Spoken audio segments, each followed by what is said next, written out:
이 새벽 우리에게 주신 하나님 말씀은 사무엘상 2장 11절에서 21절까지의 말씀입니다.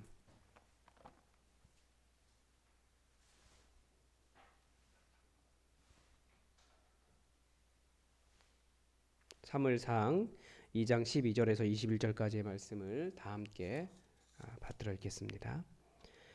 엘가나는 라마에 자기 집으로 돌아가고 그 아이는 제사장 엘리 앞에서 여호와를 섬기니라. 엘리의 아들들은 행실이 나빠 여호와를 알지 못하더라. 그 제사장들이 백성에게 행하는 관습은 이러하니 곧 어떤 사람이 제사를 드리고 그 고기를 삶을 때에 제사장의 사환이 손에 3살 갈고리를 가지고 와서 그것으로 냄비에나 솥에나 큰 솥에나 가마에 찔러 넣어 갈고리에 걸려 나오는 것은 제사장이 자기 것으로 가지되 실로에서 그곳에 온 모든 이스라엘 사람에게 이같이 할 뿐 아니라 기름을 태우기 전에도 제사장의 사환이 와서 제사 드리는 사람에게 이르기를 제사장에게 구워드릴 고기를 내라. 그가 내게 삶은 고기를 원하지 아니하고 날 것을 원하신다 하다가 그 사람이 이르기를 반드시 먼저 기름을 태운 후에 내 마음에 원하는 대로 가지라 하면 그가 말하기를 아니라 지금 내게 내라. 그렇지 아니하면 내가 억지로 빼앗으리라 하였으니 이 소년들의 죄가 여호와 앞에 심히 크면 그들이 여호와의 제사를 멸시함이었더라.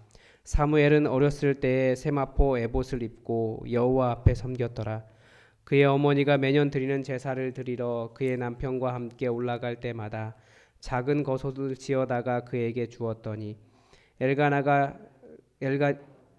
그의 아내에게 축복하여 이르되 여호와께서 이 여인으로 말미암아 내게 다른 후사를 주사 이가 여호와께 간구하여 얻어 바친 아들을 대신하게 하시기를 원하노라 하였더니 그들이 자기 집으로 돌아가매 여호와께서 한나를 돌보시사 그로 하여금 임신하여 3아들과 2딸을 낳게 하셨고 아이 사무엘은 여호와 앞에서 자라니라. 아멘. 우리가 성경을 읽는 이유는 더 힘을 얻고 위로를 얻고 우리가 하나님을 더 알아가기 위해서 성경을 읽습니다. 그런데 사실 성경을 읽으면 전체적인 내용은 매우 가슴이 아픈 내용들이 많이 있습니다. 특히 구약 성경을 읽을 때 위로가 되는 것도 많지만 슬픈 일도 굉장히 많습니다. 여호와 하나님을 하나님으로 인정하지 않는 행동들이 너무나 많이 나오기 때문입니다. 마치 자식이 아버지를 향해서 당신 내 아버지 아니고 옆집 아저씨가 내 아버지야 라고 말하는 거예요. 그 이유가 무엇이냐면 나에게 이거 안 해주기 때문에 아니면 내게 보니까 옆집 아저씨가 더 잘 살기 때문에. 이스라엘 백성들이 한 일이 그겁니다. 그게 말이 됩니까? 이런 거 안 해주니까 내 아버지는 당신 내 아버지 아니야. 아니면 옆집 아저씨 잘 산다고 그 아저씨가 내 아버지야. 이게 집으로 말하면 이게 설명이 되는데 사실 그래서 역사 안에서 보면 우리나라 역사도 그런 일이 많아요. 잘 살고 있는데 힘 있는 옆집 아저씨가 어느 날 우리 집에 들어오더니 그러니까 저희 집으로 얘기하면 저를 내쫓고 이제부터 우리 아내와 우리 아이들에게 내가 당신의 남편이고 내가 이제 너희 아버지다. 그렇게 말하는 일들이 우리 역사 안에서도 그런 일이 많이 있다라는 것을 우리는 알고 있습니다. 근데 이스라엘도 계속 민족 전체가 그런 일들이 있었어요. 이들은 자발적으로 그렇게 했다라는 거죠. 그리고 성경의 내용들이 또 서글퍼지는 또 다른 이유는 그래도 그 가운데 하나님을 섬긴다라고 하는 사람들이 있었는데 이 하나님을 섬긴다는 사람들조차도 하나님의 이름을 이용해서 자신들의 권력, 자신들의 안위를 그렇게 누렸다는 겁니다. 예를 들면 사두개인들이나 바리새인들이 그랬습니다. 예수님께서 자신들의 그런 모습을 지적하자 그들은 예수님을 십자가에 못 박아 버렸습니다. 정말 하나님을 섬긴다고 하면서 하나님을 섬긴다면 나를 섬겨라. 이런 의식이 종교 지도자들에게 있습니다. 이것은 종교 지도자에 대한 어떤 존중, 존경과는 차이가 있습니다. 어떤 모습인지 오늘 본문을 통해서 한번 살펴보겠습니다. 우선 오늘 본문은 행실이 나쁜 엘리의 아들들의 2아들에 대한 이야기로 시작합니다. 당연히 이들은 제사장인 거죠. 아마 사무엘서가 지적하고 앞으로도 이스라엘의 문제로 계속 지적되는 이 첫 번째 문제는 바로 제사장의 타락일 겁니다. 이스라엘이 왜 이렇게 되었는가? 그 문제로 지적되는 첫 번째 문제가 바로 제사장들의 타락이라는 거예요. 사람들이 제사장들에게서 하나님에 대한 지식을 배워야 하는데 제사장을 잘 섬기는 지식을 배우더라는 겁니다. 물론 존경과 존중도 필요합니다. 근데 그 문제가 아니라는 것을 우리는 잘 알아요. 여호와 하나님을 섬기는 것이 무엇인가? 그걸 배울 수가 없다라는 거죠. 그래서 13절에서는 이렇게 말합니다. 그 제사장들이 어떻게 했냐면 그 제사장들에게 그 제사장들이 백성에게 행하는 관습이 이러하니, 그러니까 그래도 백성들이 오히려 나았다라는 거죠. 제사장들이 이런 일을 강요했다라는 거예요. 이게 관습이 되었는데, 제사를 드리고 그 고기를 삶을 때 사환이 손에 새살 갈고리를 가지고 와서, 새살 갈고리가 이렇게 생긴 건지 모르겠는데 소대에 이렇게 찔러 가지고 아니면 이렇게 걸어 가지고 걸려 나오는 것은 제사장이 자기 것으로 가져갔다라는 거예요. 제사를 지내기 위해서 가죽을 벗기고 각을 뜨고 그 기름과 내장과 뭐 여러 가지를 번제로 드리는데, 그 기름을 태우기도 전에, 그러니까 아직 제사를 지내지도 않았는데 제사장에게 구워드릴 고기를 내오라. 삶은 고기는 안 되고 생고기 내놔라. 이렇게 한다는 겁니다. 분명히 이렇게 한 데는 어떤 또 다른 말들이 있었을 거예요. 그냥 이렇게만 기록해놨는데 당시에 사람들이 이해할 만한, 그래 그렇게 해야지, 그래야지 하나님을 잘 섬기는 거야 라고 하는 논리가 분명히 있었을 거예요. 그렇지 않고서는 이렇게 되기가 어렵거든요. 그렇게 해서도 안 되면 내가 그래도 하나님께 먼저 드려야겠다라고 하면 빼앗아 갔다라는 거예요. 번제에서 혹은 제사에서 일부 고기는 제사장의 것이 맞습니다. 그렇다고 해서 하나님께 제사를 드리기도 전에 그렇게 한다는 것은 무엇을 보여줍니까? 하나님에 대한 두려움, 그리고 제사를 드리는 기본적인 어떤 지식, 하나님에 대한 존중, 그리고 내가 누구인가, 제사장 자체에게 하나님의 종이다라고 하는 그런 생각이 전혀 없고 하나님께 드리는 것으로 자기의 배를 채웠더라는 겁니다. 이렇게 하나님을 섬기는 것보다 제사장을 섬기는 것, 하나님을 예배하는 일보다 하나님을 향한 존중을 제사장이 중간에 가로챘습니다. 그런데 이런 현상은 모든 종교에서 다 일어나는 일입니다. 왜냐하면 신은 보이지 않고 그 대리자만 보이기 때문에 그렇습니다. 그래서 그 대리자가 신의 위치를 차지하는 경우가 많이 있습니다. 이것은 꼭 목사뿐만 아니라 어떤 권력, 교회 안에서 어떤 권력이다라고 생각하는 것을 갖기 시작하면 많은 사람들이 그런 일을 합니다. 소그룹의 지도자가 되면 자기 소그룹 안에 있는 사람들을 지배하려고 하고, 혹은 어떤 부서의 장이 되면 역시 그 부서를 지배하려고 하고, 그런 일들이 있다라는 거죠. 그래서 그런 욕구가 강한 사람이 종교인이 되는 경우도 있습니다. 왜냐하면 자기는 실제로 아무것도 아닌데 하나님의 이름을 힘입어서 정말 많은 권력을 누릴 수 있기 때문에 그렇습니다. 무당들도 그런 경우고, 아마 라스푸틴이라는 이름을 들어보셨을 겁니다. 러시아가 공산화되는데 지대한 공을 미친 러시아 정교의 사제예요. 러시아의 그 궁중 사제로서 러시아 왕가에 있는 모든 사람들을 요즘 우리말로 하면 가스라이팅을 한 거예요. 그래서 그런 사제를 뭐라고 말합니까? 사제나 목사 이런 사람이 아니고 무당이라고 이야기하는 겁니다. 그래서 저는 우리 교회의 설립 정신이나 우리가 앞으로 어떻게 가야 될지 우리 계속해서 고민하며 기도하며 가고 있지만, 정말 기대하는 것이 바로 이 부분입니다. 목회자에게 가스라이팅 당하지 않았으면 좋겠어요. 이 목사를 무시하라는 뜻이 아니라는 것 다 아실 겁니다. 중요한 것은 뭐냐면 목사만 사역자다라고 생각하는 생각을 내려놓는 겁니다. 이건 저에게도 필요하고 여러분에게도 필요해요. 우리 모두는 다 하나님 나라를 위해 부르심을 받았습니다. 예수님께서 사도들을 부르셨지 사도들에게 윗자리 차지하라고 부르지 않으셨습니다. 여러 번 경고하셨어요. 심지어 선생이라고 불리지도 말아라 너희는, 그렇게까지 말씀하셨습니다. 그런데 조직이 만들어지다 보니까 어떻게 보니까 이렇게 지금까지 살아왔는데, 사실 예수님의 원래 가르침은 심지어 너희가 선생이라고 부름을 받지도 말아라라고 말할 정도로 아주 평등한, 모두가 다 사역자였어요. 모두가 다. 우리 모두가 다 하나님 나라를 위해 힘있게 살아가면 정말 멋있는 삶이 아니겠습니까?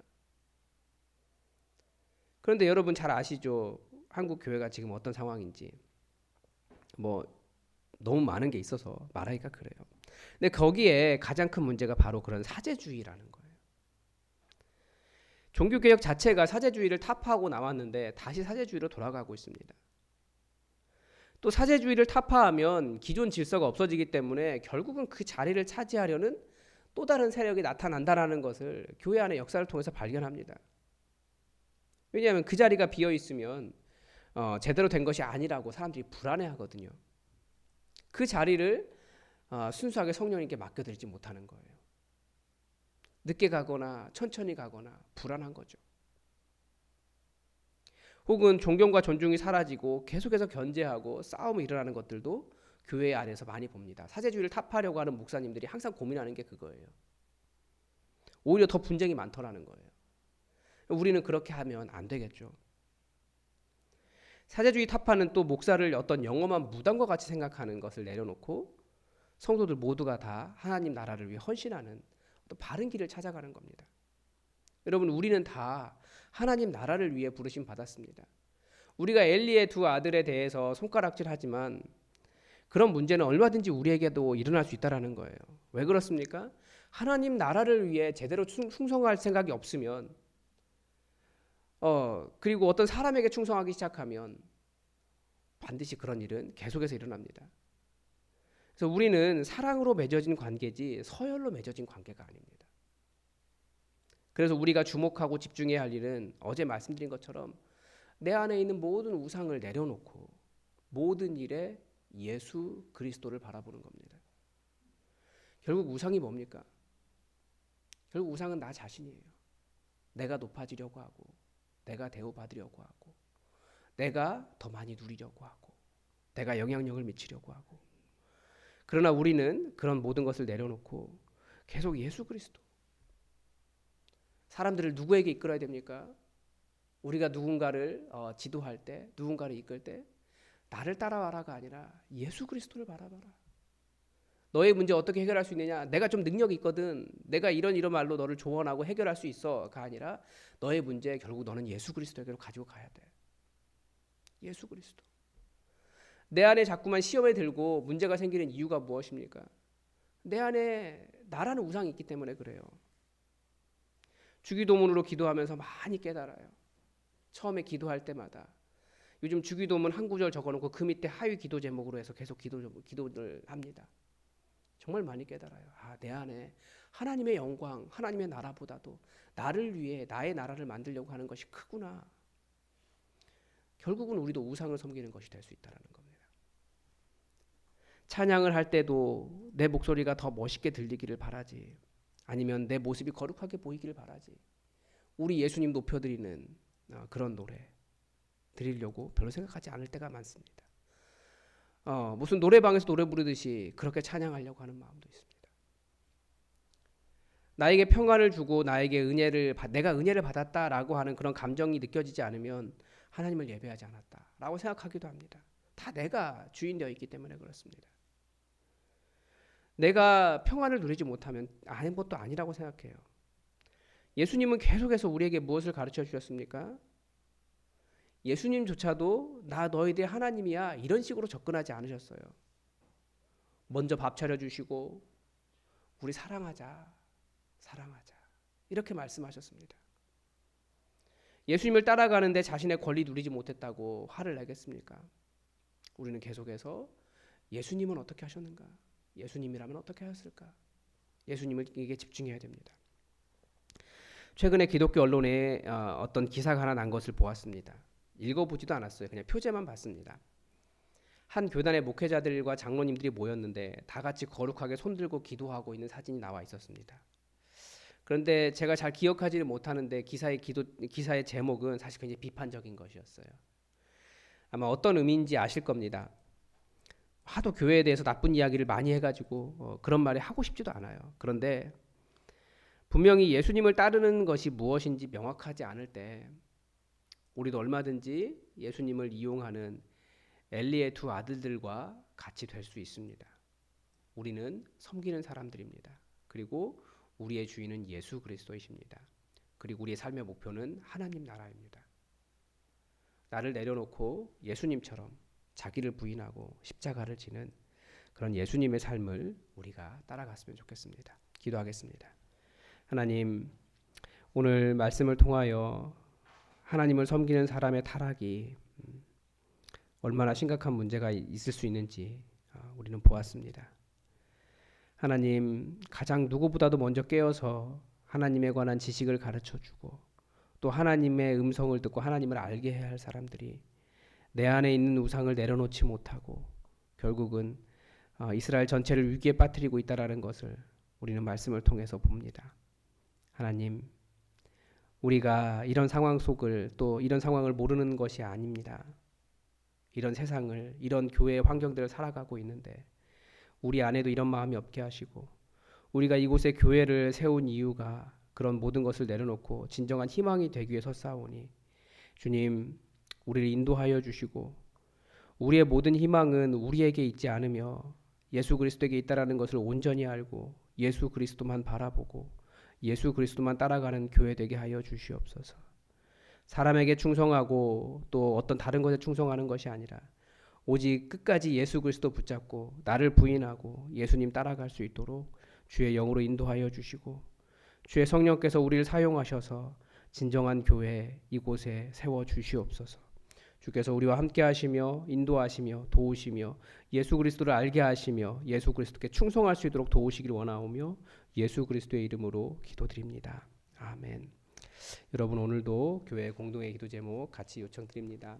오늘은 수요 기도회가 있습니다. 수요 기도회에 많은 분들이 참석해서 함께 찬양하고 기도하고 말씀을 듣고 또 함께 성도의 교제를 나누는 그런 시간 될 수 있도록 여러분 기도해 주시기 바랍니다. 그리고 계속해서 우리 가정교회 위해서 여러분 기도해 주시고 청년부를 위해서도 여러분 기도해 주시기 바랍니다. 그리고 이번 주부터 교회학교 대면 예배 시작하는데 우리 교회의 미래가 세워질 수 있도록 여러분 기도해 주시기 바랍니다. 그리고 계속해서 여러분의 기도 제목 간절히 하나님 앞에 아뢰시기 바랍니다. 다 함께 기도하겠습니다.